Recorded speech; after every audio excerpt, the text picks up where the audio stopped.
Good evening, everybody. Let's wrap up the session with my talk. I'm Dr. Rajesh GANESUNI, and I thank AIOCMTC4 for giving me this opportunity to talk on effective communication in ophthalmology. And I really thank the Punjab Ophthalmological Society for arranging such a good venue and a good conference. I acknowledge with thanks to Dr. Indu Arneja, the Director of Indian Institute of Healthcare Communication, from whom I took a lot of inputs to make this talk. So the question now is, why communication? There's a lot of demand from the patients who wants to know more about their disease. They want to be explained, they want to be given all the facts, whether they understand it or not, but they still want to know all the facts, and they want to participate in the patient care. They want to take the decision. And we have to introspect ourselves. Am I communicating enough? Am I talking the right thing to my patients? Am I communicating well with my staff? Am I communicating well with the referring doctor? And am I communicating well with the other consultants and the staff in the hospital? So the good news is that communication can be easily learned, it can be easily acquired, and we can easily modify it according to the type of the patient that we receive and the type of the patient that we would like to deal with. According to the Indian Institute of Healthcare Communication, there's an institute like that which deals with this. The good orator does not mean that you are communicating well. The right words that we say is only about 7% of the communication. The rest of the 93% of the communication is the tone of the voice. That's almost about 38% of the communication. And the body language. You have an indifferent body language, and it doesn't really, that measure doesn't really sink into any of the people that who are really listening to you. If, to that matter, not listening to you, even though you are trying to put up some your point. If your body language is not correct, nothing goes into their heads. It doesn't go. So when you're talking to your patients, don't keep looking at your phone. Don't engage yourself from anything else other than giving attention to your phone. Don't have an even your sitting posture. If you're sitting in a indifferent way, that doesn't really sync with your with the patients. Even they don't like it. They feel that you're not giving them enough attention. So you should always have a positive attitude. Don't feel that the patient is a burden to you. Are yaar, abhi aa gaya. No. There are so many people, so many doctors, so many consultants who are waiting for a patient to come. You have a patient in your hand. You should be very happy with that. You should be very happy that you are attending to the patient and the patient has chosen you. Be happy with that. Don't be, अरे अभी आ गया यार, अरे अभी मैं जा रहा हूँ, कल आने दो, कल आने के बोलो. No, don't do that. Attend to them. Be happy.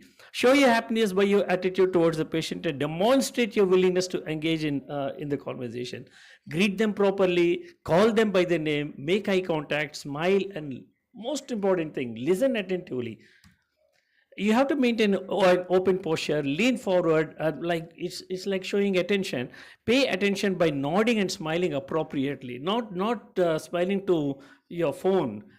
You smile, you give an appropriate smile to your patient. Use appropriate tone. Don't use a rude voice nor a harsh or intimidating voice. Use the right words with the right tone, which is very important. You should allow your patients to express if the conversation, and sometimes your patients will be talking about their granddaughter, about their, okay, let them do it to a certain extent. Give them a little 1 minute time for that, or maybe 1.5 minute time for that. Then if the conversation is going too far away from the disease, slowly bring them back. You can bring them back.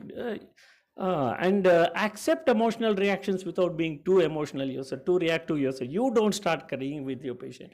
Yes, but you have to show empathy to their problems, but you don't be overreactive to that, and be comforting to the patient and the family. Assure them. Show empathy, as I told you. Show empathy. Show honest behavior, that you understand how painful the patient is feeling. Be honest about that, and then you'll be able to take a good decision and treat your patient properly. Patient sees your communication skills more than your clinical skills. That's why many of the so-called, whom we call quacks, are more successful than many of the very well qualified, highly super specialist doctors. Yes, because of their communication skills. Answer to their questions properly and clarify their doubts completely. We as ophthalmologists deal mostly with the elderly patients, and these elderly patients, we have to listen to them and allow them to speak. Don't cut them off. Allow them to speak. Make them comfortable first. Only if you allow them to speak, they will be comfortable, and they will. You can win their confidence. You have to listen to their problems. Let them open up to you with the information and develop a rapport with them. Only then you can get the full information from these elderly patients. So when explaining about their illnesses, make yourself available first to explain about it, and tell them why did they get it, what can be done about it, what options are available for the treatment of that condition. Let them participate in the decision making. Give them the chance to choose the treatment modalities. The 1, 2, 3, 4 modalities are there. Give them the chance and give them the choice of admission or the daycare. If they are from far away, okay, tell them, okay, yeah, stay for a night and tomorrow you can get it done. Or if they are daycare, okay, get it done and go back home. You can come back later for a checkup. You can customize that. Involve the patient's family in decision making. Provide them all the information. Facilitates in the decision making. Lead them to the appropriate, safe, good decision. It is your skill to lead them to what you want to do, and be honest about that. Let them select what they want. Don't force anything. Ultimately, when they develop the confidence, they will put the ball into your court, and they will tell you to decide for them. So better communication helps in diagnostic and treatment accuracy. It helps in patient compliance. It helps in if the patient understands the disease properly, we can do the proper investigation, and they can follow the treatment protocols properly. And whatever surgery is required, they will get it done because they get the confidence about you.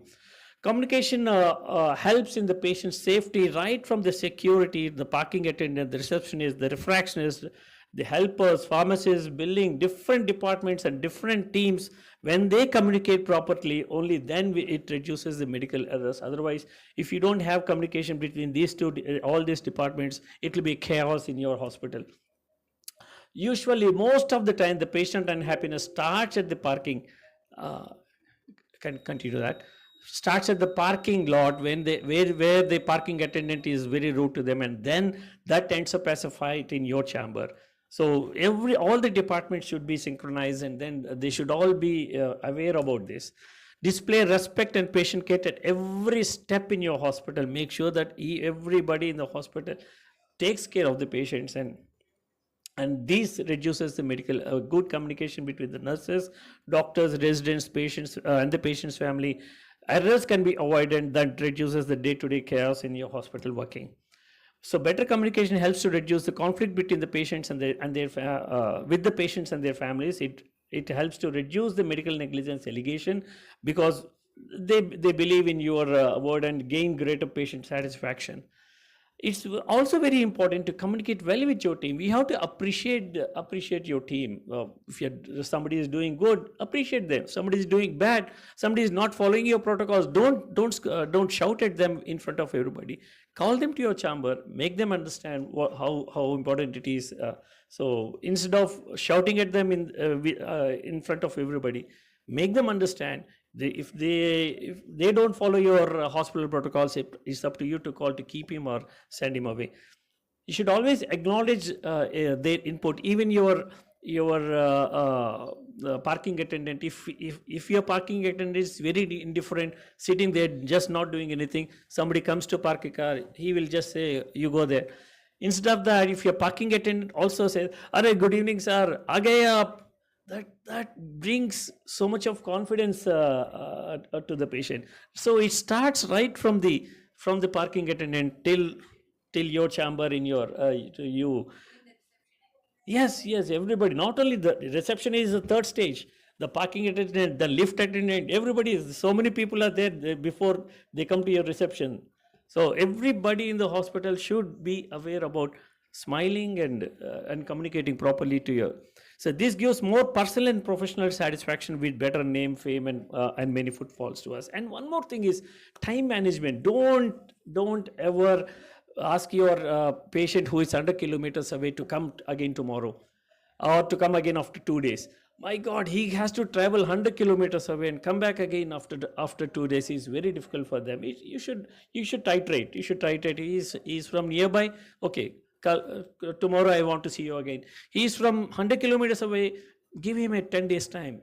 make sure that your treatment protocols, or admit him for 2 days and then do it. So don't send him away just like that. Value the patient time. It's very important for us to value their time and give them proper appointments. So, and it's very important when we are referring our patient to communicate effectively. Tell the patient why you're sending them to the other institute and document it. And communicating with the patient who has come for a second opinion is also very, very important. He has already rejected your other doctor and he has come to you. You don't have to talk adverse about the other doctor. You don't have to do that. He has already rejected him and come to you. You can say, you can, अरे यार अब तक जो हुआ, it's going in the right time, in the right direction. Now let us change a little and then see how it works. That is the way we have to respect our colleagues also. There's nothing you will gain by saying bad about or saying adverse about your colleagues. Second opinion is nothing wrong if somebody is, you're not trying to, if you're not able to get a solution to the patient, you can always say, shall we take a second opinion? I have a friend who works, who sees more of these cases than me. Let us take a second opinion. That is the way. The patient will definitely come back to you. He'll definitely come back to you. Sir, आपने अच्छी जगह से भेजा आपने. I've gone there. I've found a solution. Now I'm fine. He'll bring his other patients. If he'll specifically say, if this doctor does not know how to do, he will know where to get the solution. So he'll bring you more patients to you. That is one thing I've personally felt it. So finally, good practices tips: build rapport with your patient, practice transparency, address the patient's concern, practice informed decision making, give realistic expectations, accept professional limitations, keep the patient and the family updated, communicate what you document and document what you communicate, and learn to control your emotional reactions. Thank you very much.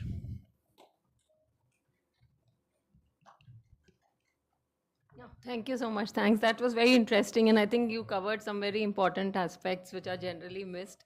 And yeah, so I think one thing I just wanted to share at this point. Somebody, one of my teachers, I remember, used to say, you've said address the patient's concern, but sometimes, what happens, patient comes to you with watering or itching, redness. So that for the patient, that part is important. So sometimes it happens, kuch nahi hai, no, nahi hai, aapko kuch nahi hai. Then with that, the patient keeps going from one doctor to the other. So it's important to listen and address that person's concern. Why should the patient take time? It may take 3-4 hours for him to from his house to your hospital, spend money on your consultation.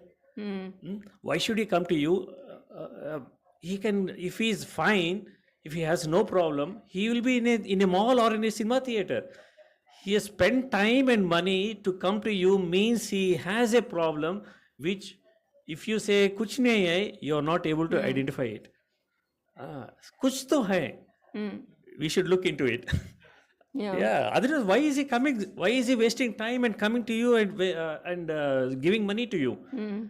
There is something we are missing. So I'm not able to, you don't have to admit that you're not able to identify anything. You can just give him, use this, let me see you again after a week. Yeah, important. So if you can't find something today, maybe 1 week down the line or 10 days down the line, the same patient, you will be able to identify certain things. So you can always ask the patient to come back and then recheck him again. Sometimes the initial medication that you give, he'll be very happy and he say, bye-bye. He's fine. So his problem is solved. If it is not solved, you will have a chance to recheck your patient again. Yeah, right. So every patient who walks into your clinic has a problem. He doesn't come to your clinic without a problem. He has a problem. We have to find it, look into it, communicate it. Yeah. Thank you. Thank you so much.